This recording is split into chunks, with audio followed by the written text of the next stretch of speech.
अब हमें इस चीज़ का तो आइडिया हो गया है कि एलएलएम्स काम किस तरह से करते हैं, और बेसिक लेवल पे जो इंपॉर्टेंट स्टेप्स हर एक एलएलएम के अंदर पड़े थे वो हमने सारे के सारे स्टेप्स डिस्कस कर लिए हैं। हमें ये चल गया पता कि कोई एलएलएम किसी एक स्टेप को ज़्यादा वेट देता है, कोई एलएलएम किसी दूसरे स्टेप को ज़्यादा वेट देता है। हमें कोर कंपोनेंट्स का आइडिया हो गया है। और ये जो 3 स्टेप का एक प्रोसेस है, छोटा सा, बड़ा छोटा सा प्रोसेस है 3 स्टेप का। इस 3 स्टेप के प्रोसेस में सबसे इंपॉर्टेंट स्टेप कौन कौन से होते हैं, क्योंकि ऐसे चाइल्ड प्रोसेस भी होंगे ना। मैं ऑब्वियसली इसकी डिटेल में नहीं गया, मैं इसकी डिटेल में नहीं गया, मैं इसकी डिटेल में नहीं गया, ना मैं इसकी डिटेल के अंदर गया हूँ। क्योंकि अगर हमें इन स्टेप्स को क्रैक करना है तो मुझे डिटेल में जाना पड़ेगा और उसका प्रोसेस समझ के ऐसी चीजों पे फोकस करना पड़ेगा जिनकी बिना पे वो 2 इमेजेस को मैच कर रहा था। या मैं जहां पे जाता हूँ मैं कहता हूँ मुझे उस चीजों पे फोकस करना पड़ेगा जिसकी बिना पे वर्ड बाय वर्ड की जनरेशन हो रही थी। वो किन किन चीजों को प्रायोरिटी दे रहा था, और वो जिन चीजों को प्रायोरिटी दे रहा था हो सकता है वो खास किस्म की यूनिक वर्डिंग को प्रायोरिटाइज कर रहा हो। अगर मुझे उस चीज का आइडिया हो जाए, मैं अपने आर्टिकल में वो प्रायोरिटाइज वर्डिंग डालूंगा, तो जो चैट जीपीटी जो चीज मेंशन करेगा वो मेरे से ओवरलैप हो रही होगी तो मुझे साइड भी कर देगा।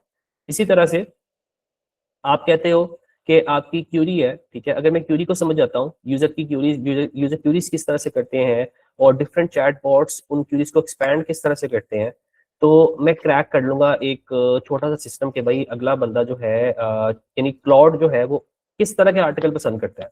क्लॉड उस तरह के आर्टिकल पसंद करेगा जिसके अंदर हर तीनों तरह के बंदों के बारे में बताया होगा, इंटरमीडिएट, बिगनर और एक्सपर्ट्स। तीनों की मछली जो खरीदने की जो रिकमेंडेशन है वो एक आर्टिकल में आपने की होगी, तो क्लाउड उस तरह के आर्टिकल को साइट करेगा, पसंद करेगा।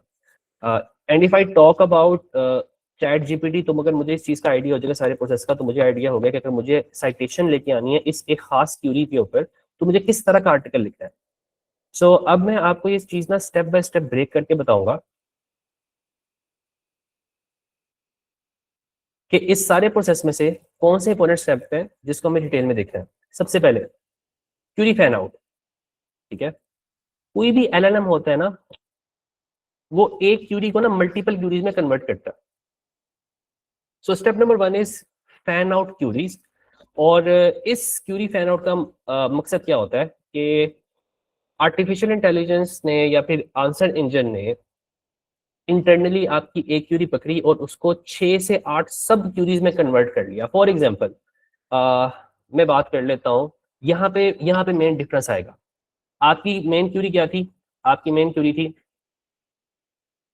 विच goldfish should I buy, ये मेन क्यूरी थी। कॉपी की, यहाँ पे लिख ली। अब हुआ क्या, क्यूरी फैन आउट ने क्या किया, क्यूरी फैन आउट ने कहा कि भाईजान इस एक क्यूरी को ना कन्वर्ट करो 8 डिफरेंट क्यूरीज में। तो कुछ इस तरह की क्यूरीज बन सकती हैं आपकी। ये देखो यार, which goldfish should I buy, तो इसका एक सवाल हो सकता है कि goldfish type for beginners, ठीक है। ये एक सवाल बन सकता है। क्यूरी है ना, फैन आउट क्यूरी ये होती है कि आपकी एक क्यूरी होती है, उसमें से कौन कौन से मजीद सवाल निकल सकते हैं, ठीक है। और ये सब क्यूरीज होती हैं कि यार जो बंदा मछली खरीदना चाह रहा है, गोल्ड फिश खरीदना चाह रहा है, उसके दिमाग में और भी कुछ सवाल होंगे ना। वो सवाल कौन कौन से हो सकते हैं? सो वो शायद देखना चाह रहा है गोल्ड फिश की टाइप्स बिगनर्स के लिए, गोल्ड फिश की टैंक साइज रिक्वायरमेंट, ठीक है। गोल्ड फिश घर के लिए सबसे ज्यादा कौन सी गोल्ड फिश जो होती है वो लॉन्ग लाइफ हो सकती है। कॉमन गोल्ड फिश, उसको दो में वो ये भी देख सकता है common gold fish versus fancy gold fish, कि भाई मैं दोनों में से कौन सी परचेज करूँ। हो सकता है ना वो दोनों में से कंफ्यूज हुआ हो, इसलिए वो ये चीज सर्च कर रहा हूँ। गोल्ड फिश केयर टिप्स के, ऐसी गोल्ड फिश जिसकी मेंटेनेंस सबसे कम हो, या गोल्ड फिश की प्राइस इंडिया में या पाकिस्तान में, ठीक है। जैसे आपको चल गया पता कि एक हमारा एलएलएम था, उसने लाहौर के भी हाफ में एक गोल्ड फिश भी सजेस्ट कर दी थी। तो उसकी क्यूरी फैन आउट के प्रोसेस में ये एक क्यूरी ट्रिगर हो गई थी, क्या? Gold fish price in Lahore, ठीक है। वो आपकी लोकेशन के पॉइंट ऑफ व्यू से आपको थोड़ा फोकस दे रहा था। इसी तरह से कोई एलएलएम होगा, वो अपनी क्यूरीज में ये चीज ऐड कर रहा होगा कि गोल्ड फिश की टैंक की मेंटेनेंस कितनी है, ठीक है। मतलब कि एक खास किस्म की गोल्ड फिश, उसकी टैंक की फिश टैंक यानी गोल्ड फिश की जो फिश टैंक है उसकी मेंटेनेंस कितनी, यानी ऐसे ना हो कि आप मछली पाल लें लेकिन अपने आप को अजाब में डाल लें, फिश की मेंटेनेंस ही डेली डेली करनी पड़े, वो फिश जो है आए दिन से पेट खराब हो जाता हो। वो वाली एक खास किस्म की गोल्ड फिश जो है वो रिकमेंड की आपने। अब मसला क्या है? मसला नहीं है बेसिकली ये, इशू इशू नहीं है, बेसिकली रेसिपी है। क्यूरी फैन आउट जो है ना, हर कोई बंदा अपने तरीके से करता है। क्लॉड अपने तरीके से किया है। क्लॉड ने कहा कि मैं जो क्यूरीज बनाऊंगा ना, उसमें क्लॉड ने 3 तरह की क्यूरीज बना ली थी। क्लॉड ने 1 2 3 यहाँ पे किया था उसने इंटरमीडिएट, और यहाँ पे कर लिया था एक्सपर्ट्स। चलो भाई, क्लॉड जनाब ने ये तीनों क्यूरीज रन की थी, और इन तीनों क्यूरीज की बिना के ऊपर उसने बेसिकली आपको एक आंसर सजेस्ट किया था, क्योंकि वो इन एक क्यूरी को पार्ट्स कर रहा था, समझ रहा था इन 3 सेगमेंट्स के अंदर ब्रेक डाउन करके। बाकी सबने क्या किया, बाकी सबने सिर्फ और सिर्फ बिगनर्स की क्यूरी को अपने दिमाग में रखा था, ठीक है। इसलिए वो सबने बिगनर्स के पॉइंट ऑफ व्यू से आपको आंसर दिया। इसी तरह से एक जनाब ने आपकी लोकेशन देखी, ठीक है, और उसने क्योंकि क्यूरी पाथ निकाली थी आपकी लोकेशन देख के कि gold fish price in Lahore, price और मेंटेनेंस इन लाहौर, ठीक है। तो उन जनाब ने क्या किया, उन जनाब ने ये वाला जो सेक्शन है, अगर किसी बंदे ने एक आर्टिकल में ये वाला सवाल लिखा होता, उसको वहां पे सिटेशन मिलती, और ये वाला ना मेरे ख्याल से इसने दिया था ना, ये देखो, ये बात हो रही है यहाँ पे। अब इस आर्टिकल के अंदर बेसिकली पाकिस्तान की बात हो रही थी और लाहौर की बात हो रही थी। अब वो बात करें, अगर लाहौर के अंदर हो और आप कुछ चीज चाहते हो इजी, हेल्दी और वाइडली अवेलेबल, तो आप कॉमन गोल्ड फिश ले लो, इसलिए इसको साइटेशन मिली थी। अब ये चीज के ऊपर ना थोड़ा सा मैं आ रहा हूँ आहिस्ता आहिस्ता, कि क्यूरी फैन आउट को अगर आप समझ जाते हैं ना कि हर मॉडल किस तरह से क्यूरी के अंदर फैनिंग कर रहा है, कौन कौन सी क्यूरीज में अंदर इसने एक आपकी ब्रॉड क्यूरी को कन्वर्ट किया है, तो आपको एक आर्टिकल लिखने में आसानी हो जाएगी। अगर आप चाहते हैं साइटेशन हासिल करें, अब वो चीज़ आ जाती है, आपको कहते हैं अली भाई मैक्सिमम साइटेशन किस तरह से हासिल करें, तो आप एफिशिएंट तरीके से अपनी यूजर की क्यूरी को क्यूरी फैन आउट्स बनाओ, और क्यूरी फैन आउट्स बनाने के बाद आप देखो कि यार अगर आप चाहते हो कि इस खास सेगमेंट में मैं साइटेशन लूं, तो मुझे एक खास चीज डिस्कस करनी है। इसीलिए if you understand the query fan out process of a individual LLM, तो आप कंटेंट की प्लानिंग चेंज कर लोगे। नॉर्मल एसईओ में क्या होता था, क्यूरीज पकड़ी जिसपे सबसे ज्यादा वॉल्यूम है, उसके बिहाफ के ऊपर आपने अपना आर्टिकल का कंटेंट का प्लान कर लिया, यानी कि इस तरह की आपने हेडिंग बना लिया। आपने कहा भाई गोल्ड फिश के ऊपर मैं लिख रहा हूँ, तो गोल्ड फिश की जो कीवर्ड है ना, हर एक कीवर्ड के लिए मैं एक हेडिंग बना लेता हूँ और उसके ऊपर मैं लिख लेता हूँ। एईओ में ऐसा नहीं होता। एईओ के अंदर आपको क्या करना है, आपको फैन आउट क्यूरीज निकालनी है। आपकी जो प्राइमरी क्यूरी है, इसकी आपको एफिशिएंट तरीके से क्यूरी, सब क्यूरीज निकालनी है, यानी एक क्यूरी को डिफरेंट एंगल से देखना है। बड़ा आसान सा तरीका होता है। मैंने अगर क्यूरी फैन आउट करना होता है ना, तो मैं कहता हूँ कि एक, फॉर एग्जाम्पल यहाँ पे है, यहाँ पे मैं सोचूंगा कि यार अगर एक बंदा ये सवाल करता है, तो ऐसे कौन कौन से सवाल हो सकते हैं जो जो उसके दिमाग में होंगे। If a person is asking this question कि which goldfish should I buy, अब मुझे पता है यार अगर कोई बंदा ये सवाल पूछेगा, ये ब्रेनस्टॉर्मिंग सेशन होता है, मैं ज्यादा चैट जीपीटी का चैटबॉट खोलता हूँ, उसे ब्रेनस्टॉर्मिंग सेशन करना शुरू कर देता हूँ कि भाई मुझे क्यूरी फैन आउट चाहिए, इसे क्यूरी के मैं प्रैक्टिकली करके भी दिखा देता हूँ आपको। तो न्यू चैट खोल लेता हूँ। I want you to act as an LLM and help me craft fan out queries on behalf of a single query. So if my query is this, अगर मेरी क्यूरी ये है, तो कौन कौन सी क्यूरी फैन आउट्स मुझे बना के देगा, तो ये मुझे ना क्यूरी फैनिंग करके दिखा देगा। अब वो कह रहा है कि यार देखो, यूजर की पहले सिचुएशन समझो, नीड समझो। तो उसने कहा देखो यार यूजर की डिफरेंट नीड्स होगी, कि उसको सिंगल चाहिए, स्मॉल ग्रुप में चाहिए, क्या क्या चीजें हैं, उससे सारे के सारे ना डिफरेंट एंगल्स क्राफ्ट कर रहा है यहाँ पे। तो मैं ब्रेन स्टॉर्मिंग के लिए ज्यादातर इन एलएलएम्स को ही यूज करता हूँ, और मुझे हेल्प मिल जाती है कि मैं डिफरेंट डिफरेंट चीजें ना फैन आउट कर लूँ, ठीक है, यहाँ से। और मुझे आइडिया मिल जाता है कि यहाँ पे वो ये बता रहा है कि भाई gather gather constraint, tank size की बात करेंगे, साइकिल्स की बात करेंगे, डॉट की बात करेंगे, पॉन्ड्स की बात करेंगे, कॉमेट की बात करें, कॉमन की बात करें, फिर आप हेल्थ चेक्स की बात करें, ठीक है, लोकेशन की कहीं भी उससे बात की होगी, तभी आप लोकेशन की भी बात करें। तो ये बेसिकली बता रहा है कि यार अगर आप इन इन चीज़ों के अपने आर्टिकल में डिस्कस करते हो, तो chances of your article being cited get increased a lot, क्योंकि इन क्यूरीज के बिहाफ के ऊपर उसने आंसर बेसिकली कंस्ट्रक्ट करना है ना, ठीक है। ये जो चीज़ है बेसिकली आपको हेल्प करेगी कि आप अपनी कंटेंट की प्लानिंग चेंज करें। मैं क्या करता हूँ, मैं एक फैन आउट मैप बनाता हूँ। कोई भी आर्टिकल लिखने से पहले आप लोगों ने एक फैन आउट मैप बनाना है।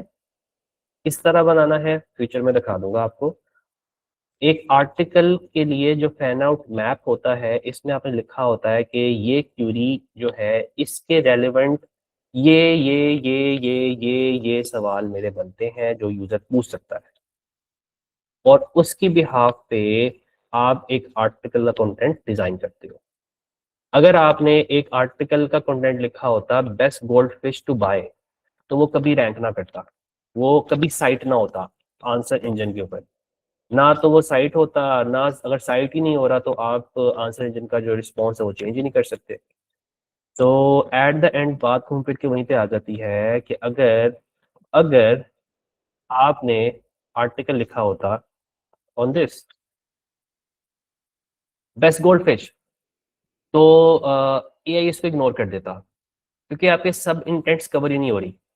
तो जो आर्टिकल सब इंटेंट्स को कवर करेगा, बेसिकली आंसर इंजन उसी आर्टिकल को साइट करेगा। ठीक है, बड़ा बेसिक सा कॉन्सेप्ट मैंने आपको बताया यहाँ पे। इसी तरह से आप सोचो, आप ये सोच लो कि एक एक जो बंदा है वो क्या क्या सवाल पूछ सकता है इस टॉपिक के अराउंड, मजीद क्या क्या सवाल पूछ सकता है, और उन सवालों को बेसिकली सोच के आप यहाँ पे उनके बारे में आंसर भी दे सकते हो। आप गूगल भी यूज कर सकते हो। ठीक है, आप गूगल यूज कर सकते हो, which goldfish should I buy. अब गूगल में भी ना क्यूरी पाथ्स होते हैं, इनको हम क्यूरी पाथ्स भी कहते हैं, क्यूरी फैन आउट भी कहते हैं। ठीक है, तो मुझे पता है क्यूरी पाथ्स देखने के लिए मुझे ना बॉटम पे जाना पड़ेगा कि लोग जो है आंसर को कैसे, क्वेश्चन को इस तरह चेंज करते हैं। तो लोग ना देखो यहाँ पे क्वेश्चन को इस तरह चेंज करें, कुछ लोग फिर सर्च करते हैं कॉमेट गोल्ड फिश। तो इसका मतलब है जो भी बंदा इस सर्च करता है ना, उसको मोस्ट ऑफ द टाइम नजर आता है आंसर कॉमेट गोल्डफिश, फिर वो कॉमेट गोल्डफिश के ऊपर सर्च करता है, क्योंकि क्यूरी पाथ दिखा रहा है कि अगर एक बंदा ये सर्च करता है, उसके बाद नेक्स्ट स्टेप के उसे क्या सर्च करना है, टाइप ऑफ गोल्डफिश चार्ट। ठीक है, कॉमन गोल्डफिश लाइफ स्पैन, इसका मतलब है कि कोई भी बंदा यहाँ से ना सिलेक्शन नहीं करता, वो लाइफ स्पैन की बात करता है। ठीक है, तो आपको अपने आर्टिकल में लाइफ स्पैन को डिस्कस करना पड़ेगा। इसी तरह से आपको ये जो क्यूरी फैनिंग है, ये चैट जीपीटी, क्लॉड, यहाँ पे क्यूरी करके भी देखना पड़ेगा कि जब आप क्यूरी करते हो तो वो किन किन एंगल्स को एक आर्टिकल में डिफाइन करते हैं। तो यार अगर देखो, एक आपने आर्टिकल लिखा हो, उसमें आपने बिगिनर के लिए भी, इंटरमीडिएट के लिए भी और एक्सपीरियंस बंदे के लिए भी चीजें लिखी हैं, तो यार सबसे ज्यादा सिमिलरिटी उस आर्टिकल की या इस क्यूरी की आपके साथ बन रही होगी। तो ये जो है ना, एम्बेडिंग मैचिंग करते हुए ना आपका आर्टिकल निकालने पर आपके आर्टिकल को साइट कर देगा, सिंपल एज दैट। ठीक है, सो आपको देखना होता है कि यार अगर मैं एक्सपीरियंस के ऊपर सेपरेट आर्टिकल लिख रहा हूँ तो मैं इंटरलिंक कर लूँ किसी तरह से। सो ओवरऑल ना आपको ना अपनी ना क्यूरी फैन आउट के ऊपर काम करना है और क्यूरी फैन आउट मैप बनाना है, और उन टॉपिक्स को कवर करना है अपनी साइट के ऊपर। एक आर्टिकल में कर लो, डिफरेंट आर्टिकल्स में कर लो, लेकिन अगर आप उस निश में स्पेशलिस्ट बनना चाहते हो तो आपको क्यूरी फैन आउट मैप बनाना पड़ेगा, इन शॉर्ट। चलो जी, एक चीज होगी क्यूरी फैन आउट मैप। दूसरे नंबर पे क्या चीज हमने डिस्कस करनी है, वो डिस्कस करनी है हमने चंकिंग। चंकिंग एक बहुत इंपॉर्टेंट स्टेप है जो कि कोई भी एलएलएम करता है, और इससे बेसिकली आपका राइटिंग पैटर्न चेंज हो जाता है। ठीक है, चंकिंग कह लें या पैसेजेस कह लें, ठीक है, तो इसमें आपका राइटिंग पैटर्न चेंज हो जाएगा। क्यों भला? चंकिंग की डेफिनेशन अगर मैं आपको बताऊं ना सिंपल वर्ड्स में, सो ये है कि आपका आंसर इंजन जो है, वो डाटा जो स्टोर करता है या सर्च करता है, वो इन फॉर्म ऑफ चंक्स करता है। इसलिए वो आपका article in form of chunks पढ़ता है। Instead of reading an entire article and saving an entire article, वो एक आर्टिकल में पैराग्राफ देखेगा, 5 पैराग्राफ है, 5 पैराग्राफ्स के 5 चंक्स बनाएगा, और उन चंक्स को बेसिकली अपने पास डेटाबेस में सेव कर लेगा, और उन चंक्स को बेसिकली इमेज में कन्वर्ट कर लेगा वो, ताकि इमेज बेसिस से जब मैचिंग करनी तो paragraph to paragraph base matching करनी है उसमें। अब मसला क्या आता है? मसला ये आता है कि एग्जाम्पल से समझाता हूँ आपको। सोचें, गोल्ड फिश पे एक किताब है, एक किताब में 200 पेजेस है। ठीक है, तो one book on goldfish and book has 200 pages, simple as that. आप एक लाइब्रेरियन है, एक बंदा आया, वो आपसे पूछता है यार कि गोल्ड फिश को कितना खाना देना चाहिए। बीइंग अ लाइब्रेरियन, अगर आप वो 200 पेज की किताब स्टार्ट से पढ़ना शुरू कर दें आखिर तक, तो अगला बंदा बोर हो जाएगा, अगला बंदा चला जाएगा। ठीक है, ये एक मेन मसला है। अगला बंदा बोलेगा यार कैसा लाइब्रेरियन है, ऐसे मैंने एक सिंपल सा सवाल पूछा है कि गोल्ड फिश को कितना खाना खिलाना चाहिए, इसने किताब खोल ली है तो उसमें गोल्ड फिश के बारे में इंफॉर्मेशन है, शुरू से शुरू हुआ है और आखिर तक पहुंच रहा है। बहुत बड़ा मसला है। एक स्मार्ट लाइब्रेरियन, जो एक स्मार्ट लाइब्रेरियन होगा, वो क्या करेगा, उसने वो किताब पहले से पढ़ी होगी और उसने ना पैराग्राफ की बेस के ऊपर ना डिफरेंट पेजेस को याद किया होगा कि यार पेज नंबर 170 के ऊपर गोल्ड फिश की फीड के बारे में बात हुई थी और उसकी खुराक की एग्जैक्ट जो चीज़ें उसने इस पैराग्राफ में लिखी हुई है। आर्टिफिशियली इंटेलिजेंट चैटबॉट्स या एलएलएम्स भी इसी तरह काम करते हैं। तो ये जो आपका स्मार्ट लाइब्रेरियन होता है, ये कोशिश करता है कि आपको सबसे शॉर्टेस्ट अमाउंट ऑफ टाइम में रिजल्ट्स दे, इसलिए वो क्या करता है, वो चंकिंग करता है। वो डिफरेंट पैराग्राफ्स को अपने पास सेव कर लेता है। ठीक है कि यार मुझे रेफरेंस जब निकालना है पूरे आर्टिकल का रेफरेंस निकाल लो, फिर वहां से ढूंढता रहूंगा मैं। ठीक है, तो कहता है भाई पैराग्राफ टू पैराग्राफ सेव करूँ। ठीक है, और एक पैराग्राफ की मैं सिमिलैरिटी निकालूंगा उस क्वेश्चन के साथ। अब मसला ये आता है कि हम लोग ना काम खराब ये करते हैं कि एक चीज को ना 5 पैराग्राफ में एक्सप्लेन कर देते हैं। ठीक है, और जब आप एक चीज को पूरे 5 पैराग्राफ में कन्वर्ट करोगे तो वो कभी साइट नहीं होगा। क्यों? क्योंकि आपकी इंफॉर्मेशन बिखरी हुई है, एआई उसको स्किप कर देगा। की टेक अवे क्या है यहाँ पे, अगर आर्टिफिशियल इंटेलिजेंट सिस्टम्स चंकिंग कर रहे हैं, पैराग्राफ पैराग्राफ बेस चीजों को अपने पास सेव कर रहे हैं और रेलिवेंट आर्टिकल रिट्रीव करते हुए पैराग्राफ टू पैराग्राफ जो होते हैं वो चीजों को मैच कर रहे होते हैं, सो आपको जो है अपनी इंफॉर्मेशन बखेरनी नहीं है। आपको एक आर्टिकल में कम से कम एक पैराग्राफ होना चाहिए। अगर आप फीड के बारे में लिख रहे हैं, वो एक पैराग्राफ हो, वो एक पैराग्राफ क्लीन हो, क्रिस्प हो, अच्छा लिखा हो। ठीक है, फिर एआई जो है आपको साइट करेगा, वरना एआई आपके आर्टिकल को साइट नहीं करेगा। क्योंकि अगर आपने वही इंफॉर्मेशन कहने समझ लें कि 5 पैराग्राफ्स में कन्वर्ट की हुई है, ठीक है, तो एआई उसको स्किप कर देगा। ठीक है, तो AI is gonna skip it. तो हमने कोशिश ये करनी होती है कि जब हम आर्टिकल लिख रहे हो तो हर एक पैराग्राफ ऑटोनमस हो। ठीक है, इसके बारे में भी मजीद फ्यूचर में आपको बताऊंगा मैं। अभी के लिए आप ये समझ लें कि चंकिंग का एक प्रोसेस है, उसको आप क्रैक किस तरह से करते हैं। तो you have to be vigilant about chunking. आपको दिमाग में रखना कि आर्टिफिशियल इंटेलिजेंट जो है सिस्टम्स, वो चंकिंग के ऊपर बिलीव रखते हैं इंस्टेड ऑफ इंडेक्सिंग और कॉपिंग an entire web page. Number 3, efficient retrieval.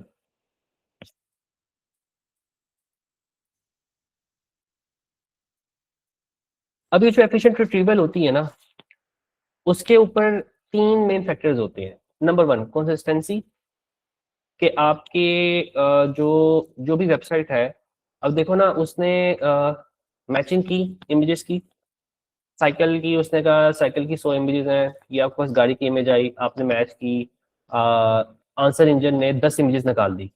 अब उन 10 इमेजेस को कह रहा है क्या, मुझे लग रहा है गाड़ी के साथ सबसे ज्यादा मिलती जुलती हैं। अब मैं किस इमेज के ऊपर बिलीव करके यूजर को एक लाइन का आंसर दूं? यहाँ फंस के ना आप, कि उन उन 10 में से कैसे सिलेक्ट किया जाए। तो उसने ना अपने पास 3 रिट्रीवल के ना एफिशिएंट फिल्टर्स रखे होते हैं। ठीक है, स्टेप 3, एफिशिएंट रिट्रीवल फिल्टर्स। वो फिल्टर्स कौन कौन से होते हैं? Number 1, consistency. क्या ये जो वेबसाइट है, ये अपने 100 पेजेस के ऊपर एक ही बात करती है, अलग बात करती है? अज्यूम कर लेते हैं कंसिस्टेंसी से क्या मुराद है। कंसिस्टेंसी की एक बड़ी अच्छी एग्जांपल है। फॉर एग्जांपल, आप वेबसाइट के ऊपर कहते हैं कि मैं एक premium fresh water fish store हूँ। ठीक है, आप प्रीमियम फ्रेश वाटर फिश की बात करते हैं। गूगल बिजनेस पे आपने लिखा हुआ है कि आप एक पेट शॉप है। ठीक है, और ट्रस्ट पायलट पे आपने लिखा हुआ है कि आप फिश टैंक स्पेशलिस्ट हैं। ठीक है, और इंस्टाग्राम की बायो में, आईजी बायो में आपने लिखा हुआ है कि आप fish plants and aquatic accessories, उसमें काम करते हैं। और कस्टमर जनाब का रिव्यू कहता है क्या आ रहा है, कस्टमर जनाब का रिव्यू आ रहा है कि आपने कस्टमर जनाब का रिव्यू नहीं बल्कि रिव्यू का आप रिप्लाई देंगे, और रिप्लाई करते हुए आपने कहा हुआ है कि we sell all kind of pets. अब देखो कंसिस्टेंसी की आपने अच्छी खासी ना बैंड बजा के रख दिया है। आपको क्या चाहिए था, आपको चाहिए था कि प्रीमियम फिश वाटर, आप फ्रेश वाटर फिश स्टोर की बात कर रहे हैं ना, तो यहाँ पे भी आप इसी की बात करते, ठीक है। और यहाँ भी अभी ही बात करते कि specialist in fresh water fishes, और यहाँ पे कहते हैं इंस्टाग्राम बायो में कि फ्रेश वाटर फिशेस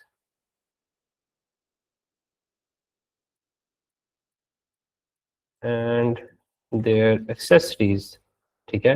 आप ये भी काम कर सकते हो कि आप बेसिकली फ्रेश वाटर के ऊपर फोकस करें। तो दिस इज कॉल्ड कंसिस्टेंसी, कि आपकी ना सिर्फ वेबसाइट में बल्कि all across your managed assets, ये मैनेज्ड एसेट होते हैं, अनमैनेज्ड नहीं है, ठीक है। कंसिस्टेंसी होती है on your managed assets from your side. हर वो कंटेंट जो आप खुद प्रोवाइड करते हैं ऑन द मैनेज एसेट्स, उनके ऊपर कंसिस्टेंट इंफॉर्मेशन हो, ऊट पटांग इंफॉर्मेशन ना हो, ठीक है। कंसेंसस क्या होता है? सबसे पहले तो आपने कहा यार चलो ये मैंने कंट्रोल कर लिया, कंसिस्टेंसी मैंने दिखा दी। The next step comes in consensus. अब कंसेंसस क्या होता है? तो कंसेंसस का फिल्टर कहता है कि जनाब आपने तो बात कर ली, लेकिन क्या ये बात सच्ची है या झूठी है, ठीक है। So this is more like on uncontrolled assets. For example uncontrolled asset क्या होते हैं? User generated content website, Reddit हो गया, रेडिट के ऊपर आप चीज कंट्रोल खुद नहीं कर सकते, यूजर आएगा आपके बारे में गंदा रिव्यू दे देगा, आप कुछ नहीं कर सकते।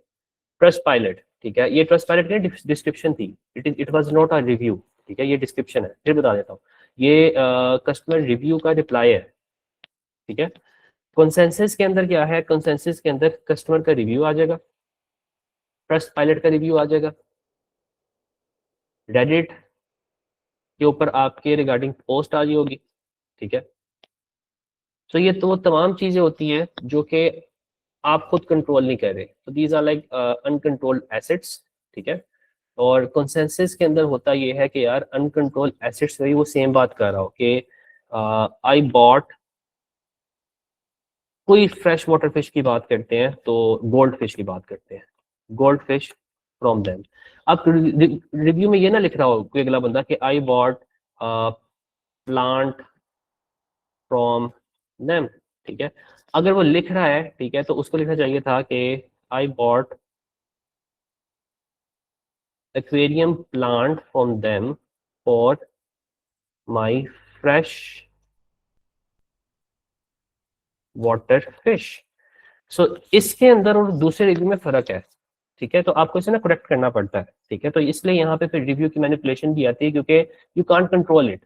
कोई कस्टमर आके लिख देगा यार, हम अब तो ये तो नहीं बोलेंगे तो अपना रिव्यू चेंज करिए, अभी फ्रेश वाटर के बारे में देख, ठीक है। वो आगे लिख देगा कि अभी मैंने इसे एक्वेरियम प्लांट लिया है, ठीक है, वो हो सकता है एक्वेरियम भी नहीं लिखे, वो ये लिखते I bought plant from them and I am very happy, ठीक है, from them and I am very happy. तो इसको आप न्यूट्रलाइज किस तरह करते हो? न्यूट्रलाइज करते हो इसका आंसर देके, इस जो ऐसे कमेंट्स अगर ऐसे रिप्लाईज आते हैं, ऐसे रिव्यूज आते हैं, तो इसका फिर आप रिप्लाई दें, अच्छे तरीके से दें, और रिप्लाई सोच समझ के दें, कॉन्सेंसिस हो जाए वहां पे, थोड़ा सा नलीफाई हो जाए। अगर नलीफाई नहीं भी होता तो आप कॉन्सेंसिस को थोड़ा सा आर्टिफिशियली ट्वीक करते हैं बाय पुशिंग इन फेक रिव्यूज, डायरेक्ट पोस्ट, आप थोड़े से रिव्यूज परचेज भी करते हैं। आप खुद सोचो ना इस बारे में कि अगर एक वेबसाइट है, वो कहती है कि हम बच्चों के लिए मेडिसिन बनाते हैं, और रिव्यूज चल रहे हैं कि भाई मैं जो हूँ 35 का हो गया हूँ, मेरे घुटने में बड़ा दर्द था, मैंने इनकी मेडिसिन यूज की है, मल्टीविटामिन, और मेरे घुटनों का दर्द जो है वो ठीक हो गया, ठीक है। तो ये जो है आपकी चीज से कॉन्ट्रडिक्ट होने लग गई है चीज, और ज्यादा होता है। मोस्टली ऐसा हो रहा होता है, डिफरेंट स्टोर्स के साथ हो रहा होता है, क्योंकि उन्होंने ब्रांड को पोर्ट्रे करवाते हुए इस चीज को मेंशन ही नहीं किया होता कि हमारी जो गोली है वो एडल्ट्स के लिए और किड्स के लिए इक्वली बेनिफिशियल है। ठीक है, उन्होंने लिखा होता है यार हम जो है बच्चों की मेडिसिन में स्पेशलिस्ट हैं, लेकिन बड़े भी हमारी मेडिसिन यूज कर सकते हैं। सो यहाँ पे फिर ना कंसेंसस में, कंसिस्टेंसी में खराबी आना शुरू हो जाती है, क्योंकि काफी जगह पे आप बड़ों को मेंशन करना भूल जाओगे। आप काफी जगह पे लिखोगे यार हमारी जो मेडिसिन है ठीक है वो 5 साल के बच्चे के लिए बड़ी मुफीद थी, ये था वो था। सो आपको फिर कंसिस्टेंसी पे काम करना पड़ता है। अगर मैं एक ब्रॉड एग्जांपल दूं आपको, let me give you a broad example. तो एक ऐसी दुकान, फिश की एक ऐसी शॉप जिसके कस्टमर रिव्यू भी बड़े अच्छे हैं, लोकल न्यूज़पेपर में उसका मेंशन आ रहा है, गूगल पे 4.8 स्टार्स हैं, और ऑनलाइन भी है ऑफलाइन भी है, और वो हर जगह पे कह रहा है कि we specialize in fresh water fishes. ऐसी दुकान के chances of being recommended increase हो जाते हैं। विजिबिलिटी भी आपके ऊपर भी काम कर रहा है ना आपने, तो विजिबिलिटी के चांसेस आपके इंक्रीज हो जाते हैं कंपेयर टू अ वेबसाइट जिसके रिव्यूज ही नहीं है। फेस पे कुछ और पोस्ट कर रहा है बंदा, ठीक है, कंसिस्टेंट नहीं है वो। उससे पहले एक शॉप चलाई थी, उस शॉप को उसने 1 साल चलाया परचून की दुकान के तौर पे, फिर उसकी नीयत भी बदल गई, उसने कहा इसको मैं मछली की शॉप के तौर पे चेंज करता हूँ, उसने नाम चेंज किया, अब फिश के ऊपर पोस्ट करना शुरू कर दिया। पास्ट में क्या हो रहा है, पास्ट में उसके एड्रेस के ऊपर परचून की दुकान के हिसाब से चीजें वगैरह लिस्ट की हुई हैं, वो पर उसका जो शॉप का एड्रेस है, फोन नंबर है, परचून की दुकान के लिहाज से लिस्टेड है। उसके आधे रिव्यूज जो है वो परचून की दुकान के लिहाज से उसने नाम चेंज कर लिया था। ऐसे केसेस देखने को मिलते हैं हमें। So we need to be vigilant about consistency and consensus. ये 2 फिल्टर्स होते हैं जिसके बिहाफ पे वो अच्छे सोर्सेज आपको दिखा रहा होता है। ठीक है, कोई भी एलएलएम होता है वो अच्छे सोर्सेज दिखाता है आपको। और यहाँ पे फिर मसला ये आता है कि आप विजिबिलिटी में अपने कंपेटिटर से लड़ झगड़ रहे होते हैं, फिर आप कहते हैं कि हमारा कंसेंसस, हमारी कंसिस्टेंसी उनसे थोड़ी बेहतर हो, रेलिवेंट हो। और जो लास्ट चीज होती है वो होती है कि भाई आप कॉन्टेक्चुअली रेलिवेंट हो। ठीक है, कॉन्टेक्चुअली रेलिवेंट हो जाए। ठीक है, so what do I mean when I talk about contextually relevant? ये वो 3 चीजें जो मैंने आपको लास्ट सेशन में भी बताई थी। सो कॉन्टेक्चुअली रेलिवेंट से मतलब क्या है, एक एग्जांपल से समझाता हूँ। ठीक है, मैंने एक एग्जांपल लिखी हुई है, बजाय इसके कि आप एक जेनेरिक लाइन लिखें कि बटरफ्लाई क्वी जो है वो बिगनर के लिए बहुत अच्छी होती है, आपको एक एआई फ्रेंडली आंसर लिखना चाहिए था। ठीक है, वो आंसर कैसा था, वो आंसर थोड़ा इस तरह का होना चाहिए था। बजाय से कि आप इस तरह की चीजें लिखें अपनी पोस्ट में, you have to be contextually relevant. अगर आपके घर में 5 साल से छोटा बच्चा है तो बटरफ्लाई क्वी बेस्ट है, क्योंकि ये अडेप्टिव होती है, गलती से ओवर फीडिंग कर लो तो सर्वाइव कर जाती है। ठीक है, और अगर पानी थोड़ा डर्टी हो जाए 2 से 3 दिन तो भी सर्वाइव कर जाती है, unlike fancy variants like for example comet. ठीक है, सो ये जो चीज है ये बेसिकली आपने कॉन्टेक्स्ट वाइज चीज क्लियर की है कि भाई देखो बटरफ्लाई कोई आप ले लो, क्योंकि अगर आपके घर में 5 साल का भी बच्चा है ना उसके लिए भी ये चीज बेटर है। ठीक है, क्योंकि ओवर फीडिंग से भी मसला नहीं होता इसको।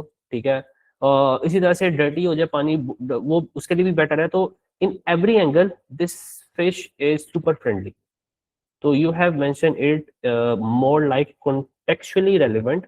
कॉन्टेक्स्ट क्लियर किया है लाइन लिखते हो, बजाय से कि आप एक सिंपल सी सादी सी लाइन लिखें, तो आप इस तरह की लाइन लिखें टू बी कॉन्टेक्चुअली रेलिवेंट। अगर आपका एक पैराग्राफ हो वो इस तरह से लिखा हो जिसमें आपकी चीजें कॉन्टेक्चुअली रेलिवेंट हो, तो पैराग्राफ ऑटोमेटिकली एलिजिबल हो जाता है कि वो साइट किया जाए। ठीक है, सो दिस इज समथिंग जो कि मैंने कहा आपके साथ मैं चीज शेयर करूंगा। और यहाँ पे मैं वीडियो को पॉज कर देता हूँ, रिकॉर्डिंग एंड स्टॉप रिकॉर्डिंग।